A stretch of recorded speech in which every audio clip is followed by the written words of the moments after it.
Hi guys, I'm Caesar and I am your teacher. Today I'm going to give you a little bit explanation about the book of Steven Pinker called Blank Slate, and specifically in the chapter number 1. In this, we're going to talk about three theories: the blank slate, the ghost in the machine, and the noble savage.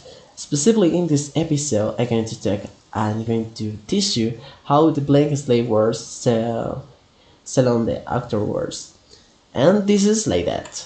Well, at the beginning we're an empty thing that is going to be filled with something that is going to make us the person we are.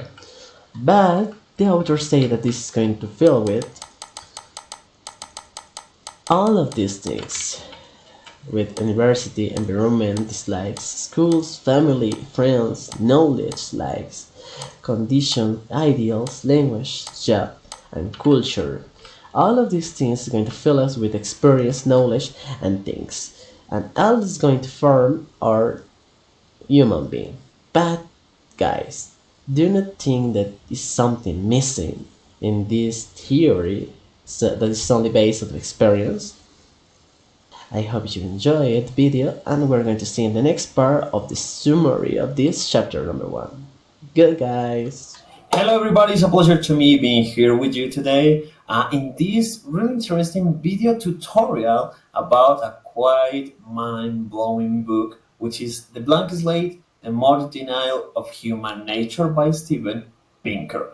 This book, my friends, is really interesting. It's so mind-blowing and thought-provoking. So my name is Julian, and with my partner Cesar, we'll trying to show you a little summarize about just the first chapter. We're going to concentrate on the official theory, where we will find basically the theoretical basis on the blank slate, what the blank slate is, what this theory is talking about, and also the impact that it had, and also the repercussions that this theory has on modern society. Hi guys, having the content about said in the last video of Minecraft, I'm going to continue talking about what's the blank slate, but specifically talking about the theory. In this case, we're going to talk about the theory proposed by Sean Lowe. In this case, he used the theory of empirism, which mentioned that knowledge that a person can acquire is based on their experience. All of they know, all of they do, it's based on their experience. It asks also that the could be varied between people. Also mentioned that all difference we see between races, ethnicity, groups, sex, and individual comes not for something innate or genes or something like that, the nature, but rather from different experience. Therefore, these changes made in the upbringing, environment, education can change a person. Therefore, the innate traits are irrational and impossible. For two reasons, the cell less is supposed to mean to be as well as says weight, paper, void. And in the end of the say, it says to this answer in one word from experience. That's the only way to obtain the knowledge that we use, that we have like a human being. Well guys, talking about the theories before mentioning the another two theories, we have the Noble Savage and the Ghost in the Machine. I'm going to tell about the Noble Savage. First, we have to take into account that there are two authors that propose different ideas or point of view about the Noble Savage.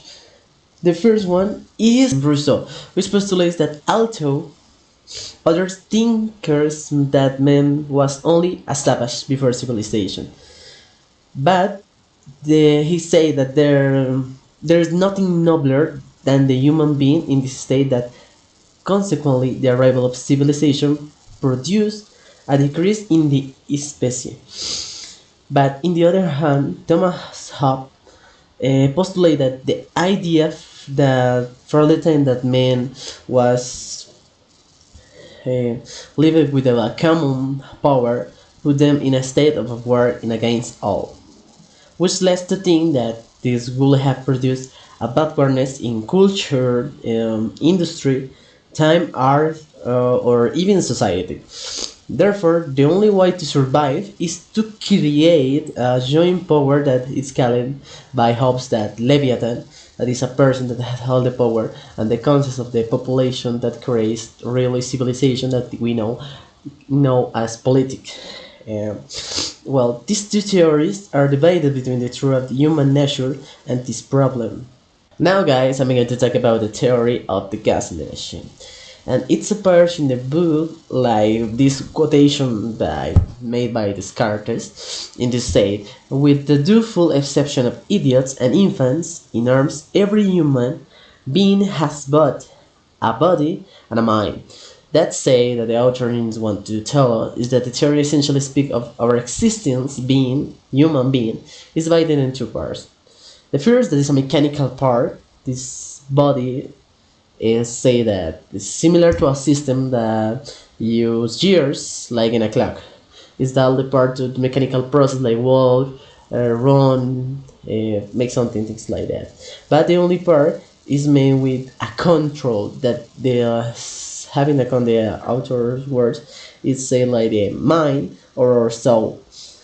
The authors say that it's an indivisible object, which produces what we call thought language, and is capable of do a lot of things that are not a mechanical process. For example, the soul will be in charge of performing a non-mechanical process like love, fall in love, feel love, recognize and produce beauty and knowledge, and this will live aside the idea that we are just molecules that do chemical and physical work to survive, like the science says.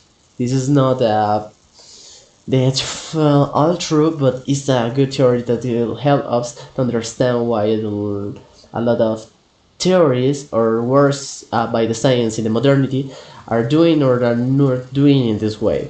For two reasons, it's important to have in account of these three theories to the modernist ideas. Now, my dear friends, we are facing a really important question, and is, are these theories relevant? And basically, the answer, according to the text, is yes. Why? All these theories, because as we already saw, we have the blank slate, and we have two other theories that complement that one: the noble savage by Rousseau and the ghost in the machine by Descartes. And those theories are really, really important, and they had a huge impact trying to explain the human behavior, the nature of the human being. That was really important for those times. We are talking about more than 300 years ago. Yeah. So according to the text, yeah, all these theories were called by different ways by philosophers like empiricism, romanticism, even dualism. But at the end, in the practice, they are found together, and they work really good together, are really important to explain the human behavior. And actually, the influence that those theories had and have nowadays, it's really, really interesting. As a normal example, we can see like the blank slate in some stuff like Disney. Yeah, Walt Disney tried to understand this theory of the blank slate, and he said, basically, I think of a child's mind as a blank book, making reference to the metaphor of the blank slate. So, absolutely, yes, it has been influenced many, many people. Okay, so that as example. Other example, Rousseau was basically a really big influencer of some people like William Godwin in 1756, one of the founders of liberal political philosophy, who say that children are a sort of sheet of white paper. So basically, yes, all these theories has been influenced many, many thinkers. Yeah.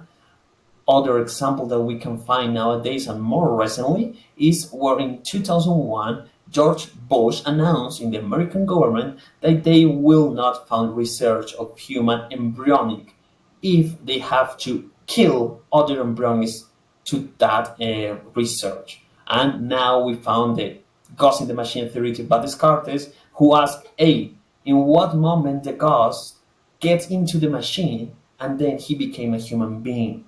Yeah. In what moment we can talk about murder, a baby, a child? In what moment? So basically, those theories are highly relevant, no doubt about it.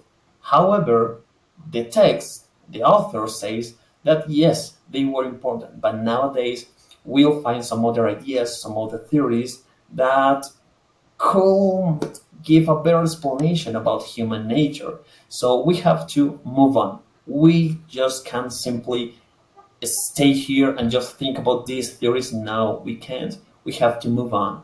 So that is one of the objectives of this chapter. Show you that yes, they were amazing and really important theories, but we have to continue. Okay, my friends? And my friends, finally, we're gonna talk about what is the goal of the chapter and if we can find something related in our European context. And certainly, yes. First, what is the goal? This author wants to show you that yes, some ideas of the philosophers were amazing and basically they have been consolidated through the years, even in the modern consciousness. But he also says that recently some discoveries are casting those ideas, those theories in doubt. So basically, there are not 100% sure about it. That is not the absolute truth. Those theories are not the truth of the human behavior, of the human nature. No, they are good, yes, but not is the reason of everything. Okay. Also, here's where we can find kind of dichotomy of the nature stuff and the nurture stuff fighting each one. But also, the author says that he wants to show you that we need a middle ground between them. We need a balance between nature and nurture theory. Okay? Extremism is really bad. So that's the goal. Show you that not everything that you can see is true. And that's actually what happened in the European context. In our university, we will always find the same authors talking about, for example, Freire, Montessori, and those authors who are talking about pedagogic stuff. And yes, they are important, but they are not the only ones. They don't have the absolute truth about the things. Yeah? So we have to stop thinking that the same authors are just the truth. No, my friends, there are many, many other ideas, other philosophers of the theories that can explain human behavior in this case. Okay? So basically, that's the goal. Put in doubt these theories. They are not the truth of everything, my dears. And as we can see in the European context, we have been always seeing the same things, and no, that's not how it should be works. Okay, we have to search more and more. And we, my friends, we are not absolutely 100% sure about this stuff. That's according to the author. Thank you so much.